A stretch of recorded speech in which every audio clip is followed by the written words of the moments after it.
Hello प्यारे बच्चों, हम लोग शाहजहां को पढ़ रहे थे और शाहजहां में हमने बहुत सारी चीजें डिस्कस की हैं, लेकिन जो महत्वपूर्ण कुछ पॉइंट्स हैं वो बचे हुए थे, तो हम उसे डिस्कस करने जा रहे हैं। तो चलिए बच्चों देखते हैं इस बचे हुए पॉइंट्स को, जो कि बहुत इंपॉर्टेंट है, एग्जाम में आते हैं, जिसमें आपको देखना है उत्तराधिकार का युद्ध। उत्तराधिकार का जो युद्ध है ये क्या है? आपको पता है कि जो औरंगजेब है और जो दारा सिकोह है, शाह शुजा है, मुराद है, ये सभी लोग जो है शाहजहां के पुत्र हैं। शाहजहां के 14 बच्चों में से 7 जो है वो शिशुकाल में ही जो उनकी मृत्यु हो गई थी। 7 बच्चों में से जो 4 है ये पुत्र है, 3 पुत्रियां हैं। और जब जहांगीर है जो शाहजहां है, ये धीरे धीरे इनका जो स्वास्थ्य है ये गिरने लगता है। तो 1656 ईस्वी में इनका जो तबीयत है खराब हो जाता है। 1656 में शाहजहां का जो स्वास्थ्य है ये डाउन होने लगता है या तबीयत खराब हो जाता है। उस समय जो इनके पुत्र है शाह शुजा, इन्होंने अफवाह फैला दिया कि जो दारा सिकोह है इन्होंने शाहजहां को विष दे दिया है या जहर दे दिया है और जो शाहजहां की मृत्यु हो गई है। इन्होंने इस तरह का अफवाह फैलाया कि अब शाहजहां नहीं रहे, उनकी मृत्यु हो गई है और उनको जहर दे करके मार दिया है उनके भाई दारा सिकोह ने।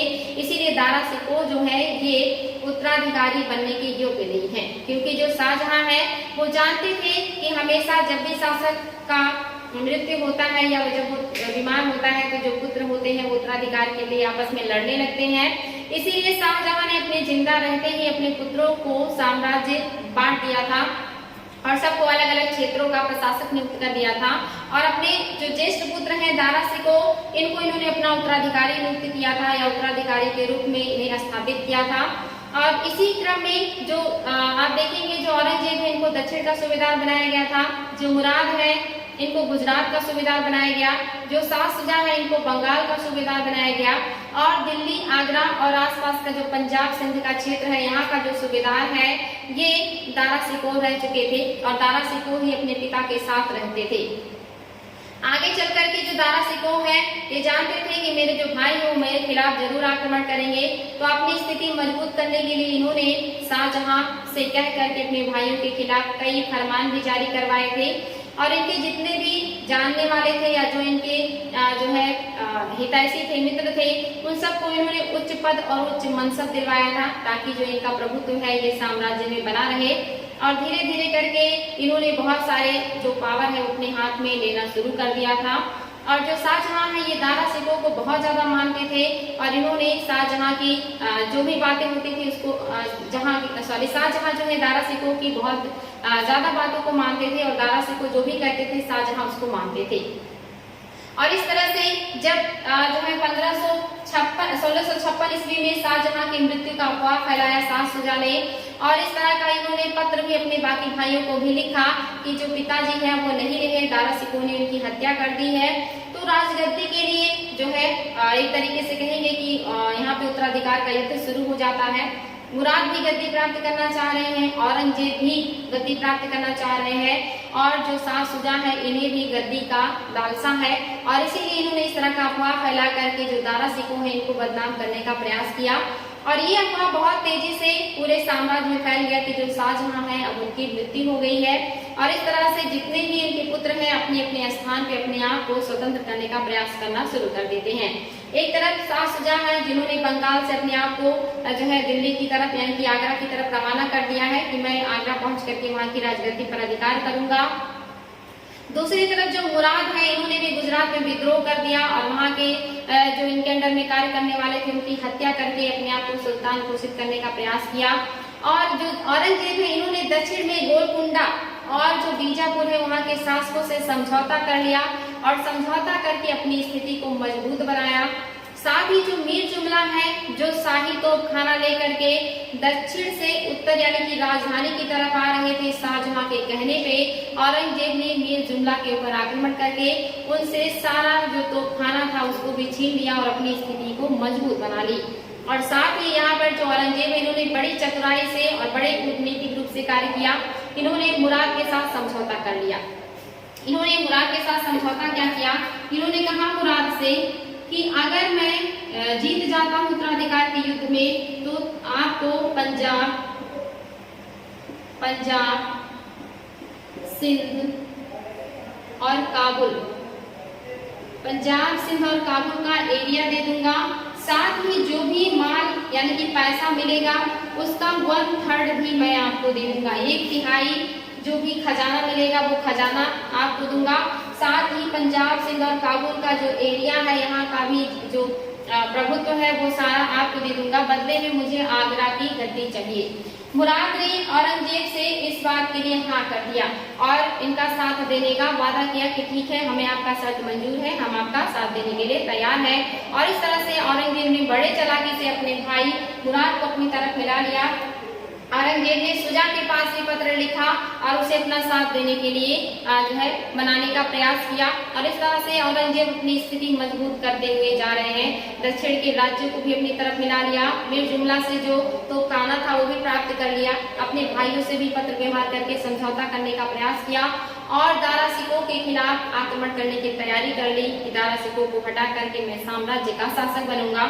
इस तरह से जो उत्तराधिकार का युद्ध है ये शुरू होता है। लेकिन सबसे पहले देख लेते हैं कि किसका क्या कार्य क्षेत्र है। जो दारा सिकोह है, उत्तराधिकार के युद्ध में इनकी बहन जहांआरा ने इनको सपोर्ट किया था।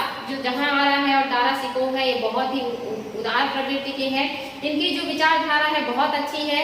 ये सही सूढ़ विचारधारा के हैं। ये सभी के प्रति समान व्यवहार रखते हैं, समान विचार रखते हैं और इनकी जो है उदार नीतियों की वजह से ही लोग इन्हें बहुत पसंद करते हैं। और दोनों भाई बहन का जो विचार है बहुत मिलता है।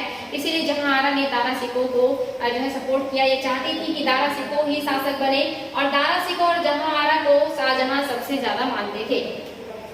और जो दारा सिकोह है यही जो है शाहजहां के सबसे ज्येष्ठ पुत्र हैं, जिनका जन्म 1615 ईस्वी में हुआ है और यही वास्तविक उत्तराधिकारी भी है। शाहजहां ने इनको 60,000 का मनसब दिया था। इंपॉर्टेंट है बच्चों, अभी तक का सबसे बड़ा मनसब या जिसमें सबसे ज्यादा सवाल और सबसे ज्यादा पैसा था ये मिला है दारा सिकोह को। अभी तक इतना बड़ा मनसब किसी को नहीं मिला था। आपने देखा था कि शाहजहां को भी 30,000 का मनसब उनके पिता ने दिया था, यानी कि उससे भी दुगना, लगभग आप देख रहे हैं बहुत ही ज्यादा है। 60,000 का मनसब इन्होंने अपने पुत्र दारा सिकोह को दिया था। साथ ही उनको शाह बुलंद की उपाधि मिली थी। ये भी एग्जाम में आता है कि शाहजहां ने किसे शाह बुलंद की उपाधि दी थी, तो दारा सिकोह को दिया था। साथ ही जो ये भी एग्जाम में क्वेश्चन आता है कि इनमें से किसे शाह बुलंद की उपाधि मिली थी, तो शाहजहां ने दारा सिकोह को दिया था, यानी कि दारा सिकोह को शाहजहां के द्वारा शाह बुलंद की उपाधि दी गई। इंपॉर्टेंट एग्जाम में आया है। इसके अलावा जो लेन पुल है, इन्होंने दारा सिकोह को लघु अकबर भी कहा है। इंपॉर्टेंट है, ये भी एग्जाम में आता है कि लघु अकबर की उपाधि लेन पुल ने किसे दिया है, दारा सिकोह को दिया है। कि छोटा अकबर है ये, क्योंकि अकबर की तरह ही इनकी जो नीतियां हैं बहुत अच्छी हैं, बहुत उदार है। ये अपनी जनता के दुख दर्द को समझते हैं और जो है महसूस करते हैं, फील करते हैं और सभी धर्मों के प्रति ये सम्मान रखते हैं। दारा सिकोह ही ऐसे मुस्लिम शासक है जिन्होंने पुराणों का अध्ययन किया, जिन्होंने उपनिषदों का अध्ययन किया और सिर्र अकबर नाम से इन्होंने उपनिषदों का फारसी में अनुवाद भी किया है। एग्जाम में बहुत ज्यादा आता है कि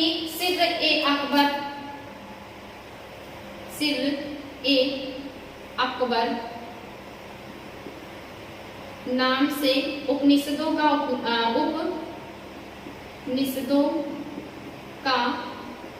अनुवाद किस व्यक्ति ने किया है, तो दारा सिकोह ने किया है। दारा सिकोह। और ये पहले मुगल शासक हैं या पहले मुगल व्यक्ति हैं जिन्होंने उपनिषदों, पुराणों और हिंदू धर्म के और भी बहुत सारे ग्रंथों का अध्ययन किया। और ये बहुत ही ज्ञानी थे और ये बहुत ज्यादा विद्वानों और ऐसे लोगों के आदर किया करते थे। ये दारा सिकोह है जो पहले पुत्र हैं और असली उत्तराधिकारी है। शाहजहां ने इन्हीं को अपना उत्तराधिकारी नियुक्त किया था। दूसरा जो पुत्र है या दूसरे नंबर के जो है ये शाह शुजा है। इनका जन्म आप देखेंगे 1616, यानी कि अगले 1 साल के बाद 1616 में हुआ है। और इन्हें बंगाल का प्रशासक नियुक्त किया था शाहजहां ने। ये साहसी भी है और वीर भी है, लेकिन आलसी है, विलासी है, आक्रमण है या अयोग्य है, ये इनके अंदर कमियां हैं। तीसरे नंबर का जो पुत्र है शाहजहां का ये है औरंगजेब और इनका जन्म 1618 ईस्वी में हुआ है। ये चालाक है, साथ में ये महत्वाकांक्षी भी है और इसके अलावा ये कूटनीतिज्ञ भी है। लेकिन इनके अंदर कमी क्या है, ये धार्मिक रूप से असहिष्णु है। ये सभी धर्मों को समान रूप से नहीं मानते हैं। ये अच्छे संगठन करता है, साथ में कुशल सेना नायक नायक भी हैं, यानी कि इन्हें संगठन बनाना भी आता है और सेना नायक भी बहुत अच्छे हैं। इन्होंने बहुत सारे क्षेत्रों को जीता है और आपने देखा कि दक्षिण का अभियान इन्होंने ही सक्सेस बनाया है। और साथ ही ये क्या है, दक्षिण के सूबेदार भी हैं और इन्हें दक्षिण का सूबेदार बनाया गया था। एग्जाम में क्वेश्चन आता है कि जो औरंगजेब थे इन्हें कहाँ का सूबेदार बनाया गया था, इन्हें दक्षिण का सूबेदार बनाया गया था और बंगाल का सूबेदार शाह सुजा को बनाया गया था। इनको जो सपोर्ट कर रही थी इनकी बहन थी रोशन आरा। इंपॉर्टेंट है बच्चों, एग्जाम में आता है कि उत्तराधिकार के युद्ध में किस बहन ने किसको सपोर्ट किया था, तो औरंगजेब को सपोर्ट किया है रोशन आरा ने। रोशन आरा का जो सहयोग है ये औरंगजेब को मिला है। इसके बाद जो चौथे नंबर के जो पुत्र हैं या सबसे छोटे पुत्र हैं ये है, आप देखेंगे कि मुराद, और मुराद का जो जन्म है ये 1624 ईस्वी में हुआ है और इनको जो सपोर्ट कर रही है इनकी बहन ये है गौहर आरा। यानी कि शाह सुजा को किसी बहन ने सपोर्ट नहीं किया है, 3 बहनें हैं और इन्होंने एक भाई को सपोर्ट किया है। मुराद को सपोर्ट किया है गौहर आरा ने और ये जन्म हुआ है मुराद का 1624 में। ये सबसे छोटे पुत्र हैं शाहजहां के। ये वीर भी हैं, साहसी भी हैं, लेकिन ये भी आलसी और विलासी हैं, साथ में अयोग्य भी हैं। मुराद ही मध्य एशिया से भाग आए थे क्योंकि इन्हें वहां की जलवायु रास नहीं आ रही थी, इन्हें वहां पे अच्छा नहीं लग रहा था, इसीलिए उन्होंने इतना महत्वपूर्ण अभियान छोड़ करके ये चले आए थे काबुल में। बाद में शाहजहां ने इनकी सारी जो दी गई मनसब थी और जो सुविधाएं थी वो सारी छीन ली थी इसी वजह से। तो ये जो मुराद है ये भी विलासी और आलसी है। इन्हें गुजरात का सूबेदार, गुजरात और मालवा का सूबेदार बनाया था शाहजहां ने। इस तरह से जो साम्राज्य इसका विभाजन करके अपने पुत्रों को संतुष्ट करने का प्रयास किया शाहजहां ने कि ताकि मेरे मृत्यु के बाद ये आपस में ना लड़े, अपने अपने क्षेत्रों में अपना कार्यभार संभाले, लेकिन ऐसा संभव नहीं हुआ। जैसे ही शाहजहां की मृत्यु का अफवाह फैला, सारे बच्चे राजा बनने के लिए आतुर हो उठे और इन्होंने आगरा की तरफ बढ़ने का प्रयास किया और आपस में किस तरह से ये युद्ध करना शुरू कर देते हैं और यहाँ से उत्तराधिकार का जो युद्ध है ये प्रारंभ हो जाता है। पहला जो युद्ध है ये दारा सिकोह और शाह सुजा के बीच हुआ, क्योंकि शाह सुजा ने ही अफवाह फैलाया कि जो दारा सिकोह उन्होंने अपने पिता को मार दिया है और अब राज सिंहासन खाली है और वो योग्य नहीं है राजा बनने की, इसलिए राजा मैं बनूंगा। और सबसे पहले ये बंगाल पास में है और बंगाल से चल देते हैं, राजधानी की तरफ आगरा पहुंचने का प्रयास करते हैं, लेकिन बनारस के पास रास्ते में ही बहादुरगढ़ नामक स्थान पर जो है बनारस के पास है, यहाँ पर 14 फरवरी 1658 डेट याद होना चाहिए बच्चों। ये चारों डेट एग्जाम में आते हैं, एक तरफ ये युद्धों के नाम होंगे, दूसरी तरफ ये युद्ध का डेट होगा और वहां पे आपको सही कूट मिलाना होगा, तो इसलिए ये बहुत इंपॉर्टेंट है। प्लस किसके बीच कौन सा युद्ध हुआ है ये भी आपको पता होना चाहिए। तो बहादुरगढ़ का जो युद्ध है ये 14 फरवरी 1658 में हुआ है। किसके किसके बीच हुआ है? शाही सेना जिसका नेतृत्व सुलेमान सिकोह, दारा सिकोह के बड़े पुत्र जिनका नाम सुलेमान सिकोह था ये, और साथ ही राजा जय सिंह और सुलेमान सिकोह, इन दोनों ने शाही सेना का नेतृत्व किया और इनके और साथ ही शाह सुजा के मध्य जो युद्ध हुआ है ये बहादुरगढ़ का युद्ध है। और इस युद्ध में जो शाह सुजा है ये पराजित हुए और पराजित होकर के बंगाल वापस भाग गए। और इस तरह से जो दारा सिकोह है इनके पुत्र और जयसिंह विजित हो गए या जीत गए। तो पहला जो युद्ध है बहादुरगढ़ का ये समाप्त हो गया। याद रहे बच्चों ये किस डेट में हुआ है और किसके किसके बीच हुआ है। दूसरा जो युद्ध है ये धर्मत का युद्ध है और ये जो युद्ध है ये 15 अप्रैल 1658 में हुआ है। उज्जैन के निकट ही धर्मत नामक स्थान पर हुआ और धर्मत नामक स्थान पर शाही सेना और प्लस औरंगजेब और जो मुराद है इनकी संयुक्त सेना के बीच युद्ध हुआ। यानी कि एक तरफ शाही सेना है और दूसरी तरफ औरंगजेब और मुराद की संयुक्त सेना है और इन लोगों ने मिल करके युद्ध किया है धर्मत का युद्ध। और धर्मत के युद्ध में जो शाही सेना इसका नेतृत्व जोधपुर के शासक जसवंत सिंह कर रहे थे और उनके साथ मीर का जो है कासिम खां भी थे। यानी कि कासिम खां और जसवंत सिंह ये दारा सिकोह की तरफ से लड़ रहे थे और दूसरी तरफ औरंगजेब और साथ में मुराद है, इन दोनों के बीच युद्ध हुआ। और जो जसवंत सिंह है ये युद्ध में बीच में ही युद्ध छोड़ करके भाग जाते हैं जोधपुर और जब ये वापस अपने घर पहुंचते हैं तो इनकी महारानी ने इनको महल में घुसने नहीं दिया, किले का दरवाजा ही नहीं खोला क्योंकि ये युद्ध भूमि से पीठ दिखा करके भागे थे। तो एग्जाम में क्वेश्चन आता है कि कौन से राजा थे जो युद्ध भूमि से भाग गए और जिसकी वजह से उनकी महारानी ने इनको किले में प्रवेश नहीं करने दिया। तो ये जोधपुर के शासक है जसवंत सिंह, इन्हें इनकी महारानी ने किले में ही नहीं घुसने दिया था। ये भी एग्जाम में क्वेश्चन बना है।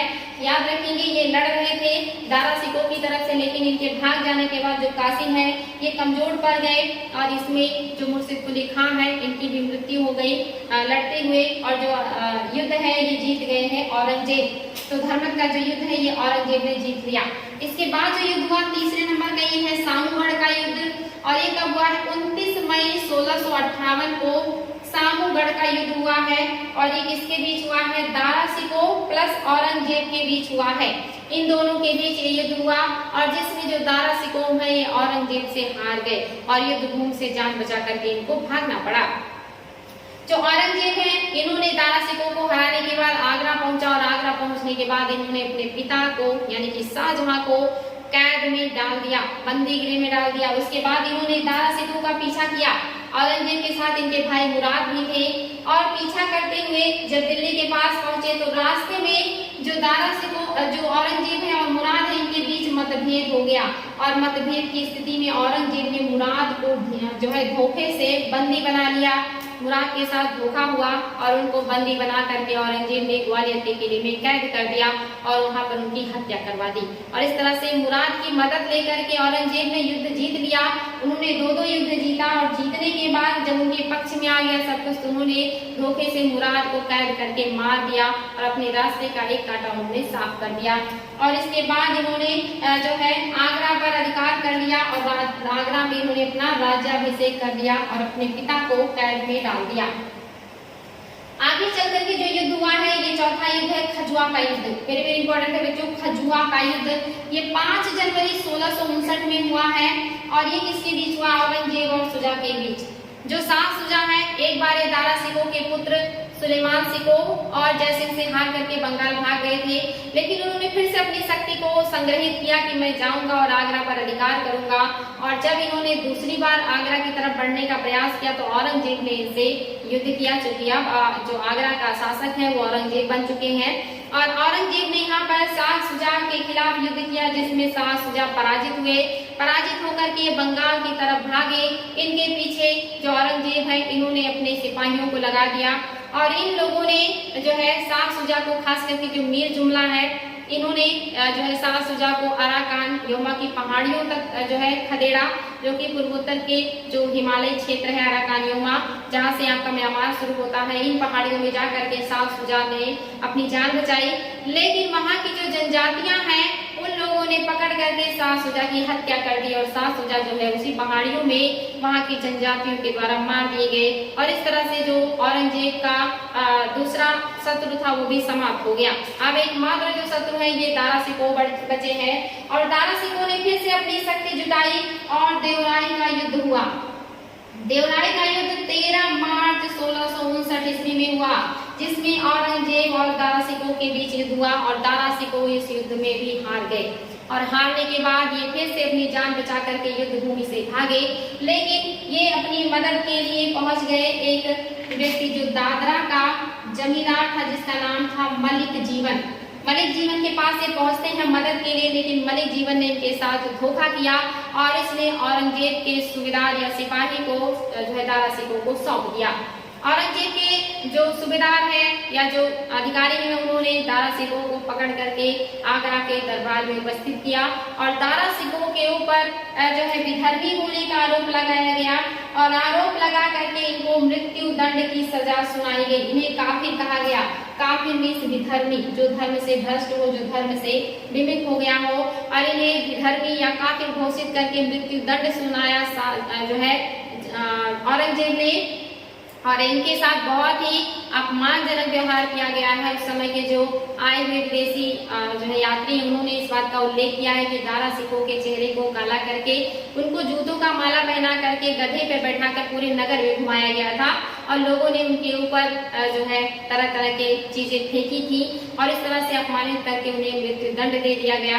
और मरने के बाद उनके जो शरीर है, जो शव है, उसको हुमायूं के मकबरे के तहखाने में कहीं पे गाड़ दिया गया, जिसकी तलाश वर्तमान में सरकार को है और सरकार ने उस तहखाने से उनके मकबरे को ढूंढने के लिए एक समिति का गठन किया है।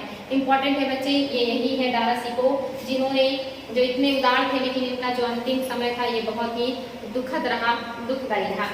इसके बाद जो है शाहजहां के धार्मिक नीति को देख लेते हैं। शाहजहां की धार्मिक नीति कैसी है? शाहजहां की जो धार्मिक नीति है इसे दो भागों में बांटा जाता है, एक पूर्वार्ध और दूसरा उत्तरार्ध।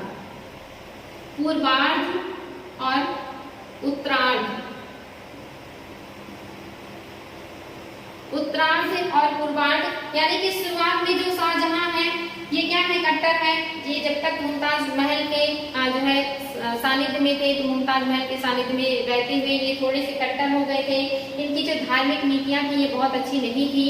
इन्होंने बहुत सारे हिंदू मंदिरों को तोड़ने का आदेश दिया था। खास करके जो जहांगीर के शासनकाल में जितने भी मंदिर बने थे उन सारे मंदिरों को इन्होंने तुड़वा दिया। इन्होंने जैन मंदिरों को भी तुड़वाया।